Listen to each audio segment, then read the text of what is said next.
Okay, I think we're going to get started. I am Ann Forrest. Welcome to Disaster Preparedness class. This is class number 5. It is Wednesday, February 16th, so we'll get started. There's my email address on the screen if anybody needs to get a hold of me, seattleprepares@gmail.com. And I am very glad you're here.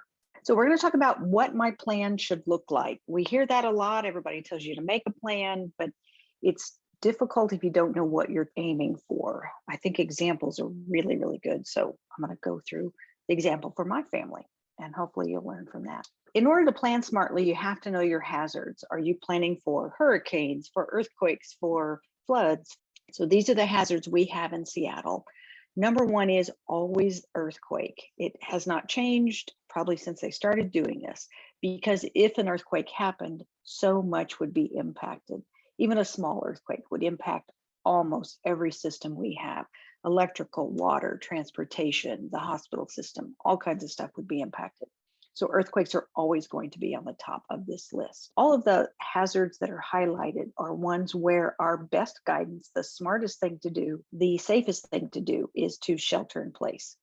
Because so many of our top ones are a shelter in place, we put a lot of emphasis on being prepared at home to ride out these hazards at home. Why do I need a plan?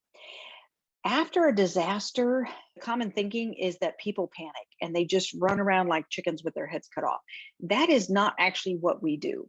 There is some of that, but for the most part, most of us, the vast majority of us, will stay very, very calm. We will not get hysterical. We will not run around screaming, but we will not be able to think clearly. It is very difficult to be in the middle or post-disaster and to think really smartly. So the time to think is now, not after the disaster. The other reason to have a plan is more than likely communications are going to be difficult. If you can communicate with your family, your loved ones, great. But if you can't, having a plan means that you've talked about this situation and everybody kind of knows what you're going to do, even if you can't talk at that moment. So those are the best reasons to have a plan. Also, if there's no time, you don't have time to make a plan, like your house is on fire, what would you do? We're not going to talk about planning for a house fire tonight, but it is something to think about, and it's another good reason to plan, because there's just no time to think, and you're certainly not going to be thinking your best. Also, the more you think about it, the more you talk about it, maybe practice, you build muscle memory. And what's left after logical, systematic, smart thinking is gone, what's left, what you're left with, is what you've practiced, is your plan. It's that muscle memory you've developed over time. So that's the other reason to plan, is just to get that thinking pattern in your head, and it will be there when you need it. Peace of mind. This is the reason I do a lot of my stuff. I don't want to have to worry about it. If there's something I can do about it now that will relieve my stress later, I'm all about it. So we're going to start with this scenario. It is Thursday, it's the middle of January, and it's like 3 p.m. So theoretically, folks are at work, kids are in school, traffic is starting to get heavy again. It is dark and cold and raining because it is January and we live in the Pacific Northwest. Everybody is out and about, and we have a strong earthquake. This is the kind of scenario I want you to think about as you sit down with the folks in your household and you develop a plan. What would you do? Assume you can communicate. This is our scenario. What would we do? And then take that option out of communicating, and that's your plan. That's what you would do, even if you couldn't talk about it. So this happens to be my family, and this is our Forrest family plan. This is a little bit old. We've done some moving around, but it's a good example. So it's mom, it's Ann, dad, and a teenager. Ann is up north, dad works in Beacon Hill, and the teenager spends a lot of time in Seattle Center. So that's where we are on a Thursday afternoon at 3 o'clock. The earthquake happens. We all know to drop cover and hold on. The next thing we do, like we've been talking about, is check on those around you, people and pets, make sure everybody's okay. And then we control our utilities, because we all know that that's an important thing to do. And then we reach out to communicate. We want to find out how other members in our household fared. So we're going to text first, because texting is smarter than calling. A text has a better chance of making it through than a phone call does. We will text our condition, how we're doing, where we're at, what our plan is, and what time we sent that text. We will include our out-of-town contact on that text chain. So for us, that's my mother-in-law in Las Vegas. She gets put on all of these texts and make sure that they're getting delivered between all the family members. We talked about that. That's just the graphic for the out-of-town contact person. In our situation, because my husband is in the medical field, he stays at work and he helps. We know that he's not going to want to and not going to be able to leave right away. There are people under his care that need his help. So he stays there and does his medical stuff. Eventually, Dad walks to the teenager, and that's about a 3-hour trek. So that's Dad down here in Beacon Hill, walks the 3 hours-ish, probably more, to get to the teenager. They both hunker down there, Seattle Center area, if they can. They both have lots of skills. They can give help there, possibly spend the night. We have friends that live in that area, so it's possible that they could spend the night and then start off in the morning, first light. They're going to get info on the bridges, and we'll talk a little bit about that, because in my plan, this waterway presents a challenge for them to get back to the house, which is what our plan is. Maybe your plan is you don't all meet back at your house. Maybe you meet somewhere else, at a friend's house, at a relative's house, somewhere else. Going back to your home is not necessarily the smartest thing for everybody to do. It is what we do. It is the plan for the Forrest family. Again, I'm concerned about these bridges here and how to get across them. The walk home from Seattle Center up to where I am in Northeast Seattle is about 4 hours, probably lots longer with trying to get across this waterway. That's our plan. We didn't write anything down. We just talked about it. We have all the phone numbers we need. We kind of know the plan, and we will just reinforce that when we send text messages to each other. This is the cut. This is what I'm worried about getting across. This may not be an issue for your family. Maybe everybody on a typical Thursday afternoon, maybe everybody's on the same side of the ship canal, but it isn't an issue for my family. So there are 8 different ways to get across the ship canal right now. Those are the bridges. I looked up these 8 different bridges, when they were built, what kind of bridge they are, how long they are, what do they span, what waterway, what goes across, is it people, is it the railroad, is it cars, how high they are, and then most importantly was whether or not they've been retrofitted. That's really what I was looking for. I just happened across all that other information when I was looking. The Aurora Bridge was built a long time ago, 1932, but it was retrofitted in 2012. So that really was very interesting to me. So let's look at the Aurora Bridge. Again, retrofitted in 2012. The other one that is of interest, this was partially retrofitted. This is the Ship Canal Bridge. So those are the 2 I was most interested in as far as recently been retrofitted. The next thing I looked at was the soil on either side of the ship canal where those bridges are.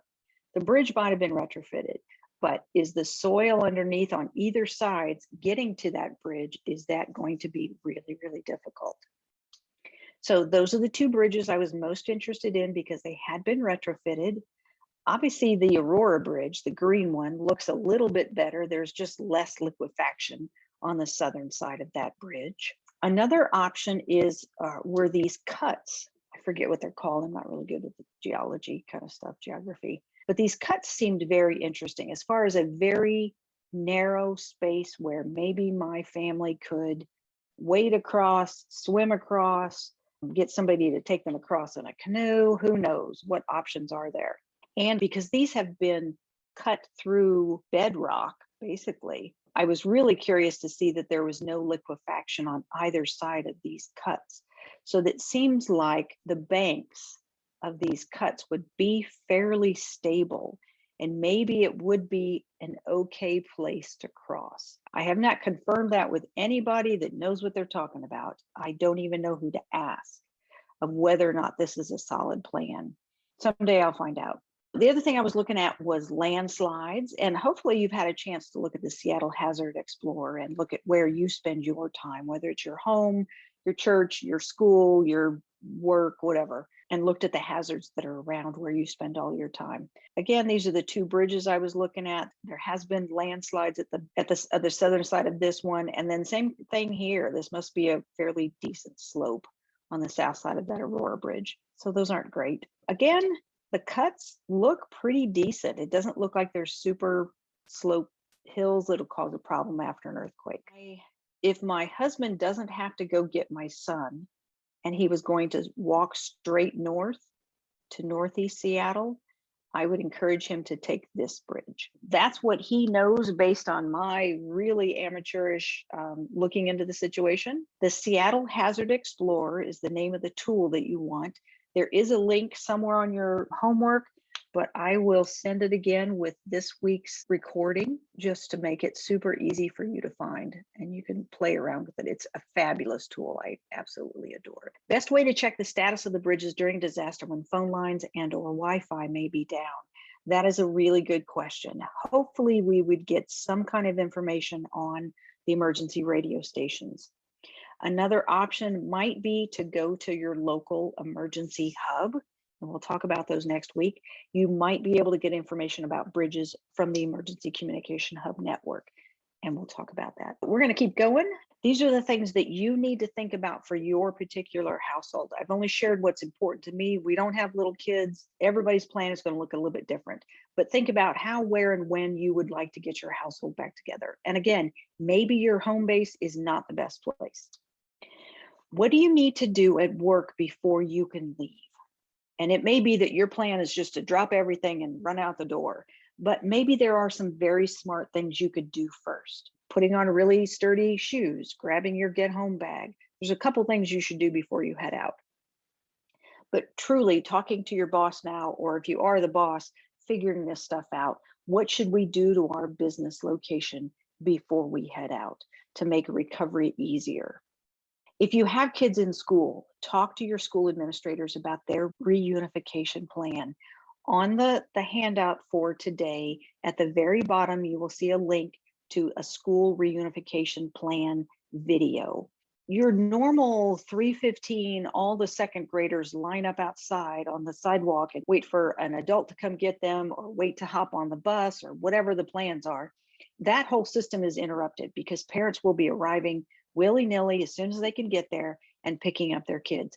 So the school goes into sort of a lockdown mode, and they don't let parents just run into the school, wave at the teacher, take Johnny by the hand and walk him out of the classroom.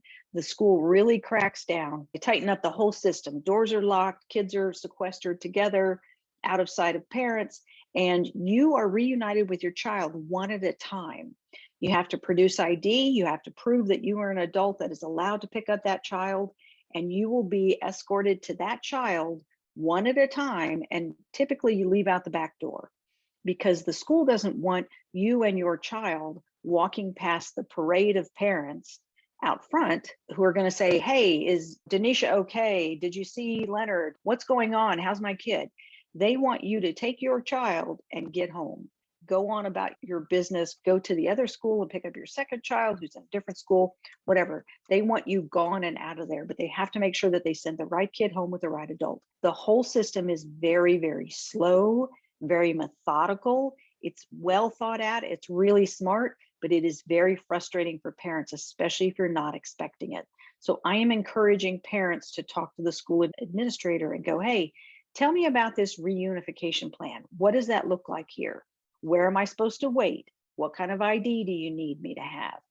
Get everybody talking about this so that the first time you hear about this isn't after an earthquake when you are panicked.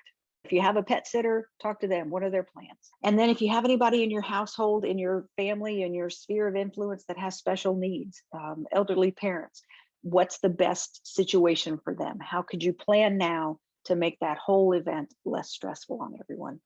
Our second topic for tonight is the get home bag. This is what would make that walk home more tolerable if you were at work or somewhere, out grocery shopping, out at church, the gym, who knows, visiting a friend, whatever. If you have a certain number of items with you, it will make that walk home much more tolerable.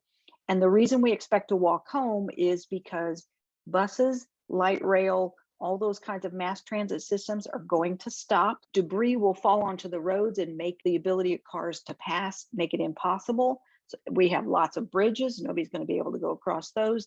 So traffic will come to a standstill very, very quickly. At some point, you are going to be forced out of your car. If you want to keep moving, you're going to have to leave your car behind and start walking. So this is what you want in your get home bag in the trunk of that car. I'm not going to go through this. It's stuff. If you sat and thought about this for 5 minutes, you'd think the exact same things.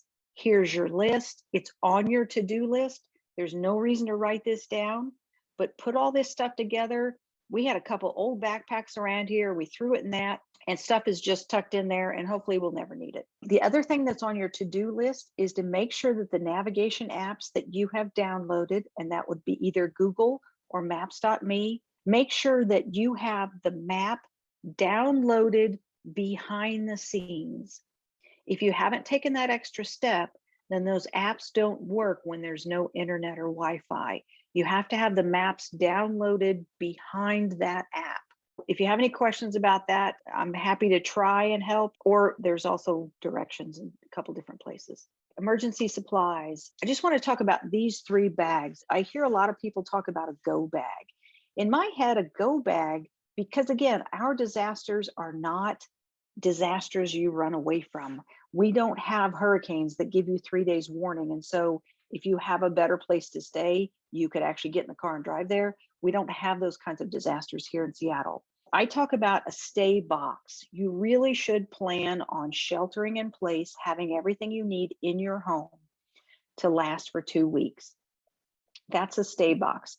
Your get home bag, we just talked about, it's a tiny little bag, smaller than a backpack. It really takes up very little space once you put all this stuff together, especially if you don't have to store shoes. So that's a get home bag. The go bag, the idea that we would grab 2 weeks worth of supplies and walk out of our house and go somewhere, I think is fairly unrealistic. You can't carry that much. It's nice to have everything in one area, but the idea that you would pick it up and go somewhere with it, I don't think works very well in our situation here in Seattle. So work on your stay box, make a get home bag. Don't worry about the go bag for right now. Take a look at some of the chat things. Recommendations regarding personal protection against people with criminal intent. It's a good question. I get it a lot. I can tell you the research says that the vast majority of people do very, very well. The best comes out in people in disasters, not the worst. And I know probably a quarter of you are saying that's not the case anymore. We're much more divided as a country, blah, blah, blah. History has always thought that, and we have always assumed that people would turn into crazy animals, and it is not borne out by the research. People really do rise to the occasion. You will see the best come out in people, not the worst. I do not have a gun in my house. I will never have a gun in my house. I have zero concern about my safety or my family's safety after a disaster. Part of that is because A, I know it doesn't happen, and B, I am really tight with my neighbors. I am surrounding myself with people that know me, that know I can count on them and they can count on me. That is the best protection you have.